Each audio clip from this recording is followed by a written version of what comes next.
Metro Manila naman ang binisita ni Vice President Jejomar Binay ngayong araw. Ikinakampanya niyang huwag daw iboto si Davao City Mayor Rodrigo Duterte na tinawag niya ulit na pambansang berdugo. Nakatutok si Ivan Mayrina.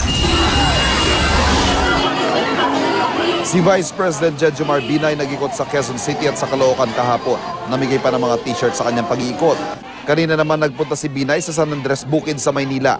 Muli niyang binanata ng kanyang mga katunggali. Pero ang bukang bibig ni Binay sa kampanya nitong mga nakaraang araw, si Mayor Rodrigo Duterte na ngayon nangunguna na sa mga survey. Sa harap ng grupo ng mga kababaihan, nakiusap si Binay na wag daw iboto si Duterte. Si Mr. Duterte ang kandidato sa pagkapangulo, walang-wala pong respeto sa babae. Ang sabi niya, pagkakasama mo na yung babae, alam mo sa television, pinipitik-pitik mo, di may dapat gawin ka na. Respeto ba sa babae yun? Ang bansang niyang pambansang berdugo kay Duterte, muling binanggit ni Binay sa harap ng mga taga-barangay San Roque sa Pateros. Tinanggap din ni Binay ang hamon ni Duterte na magdebate sila tungkol sa moralidad at graft and corruption.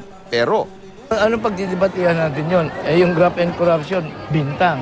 Yung morality, admitted. Sinuyo din ni Binay ang bahagi ng Parañaque at Muntinlupa ngayong araw. Ivan Mayrina, nakatutok, 24 oras.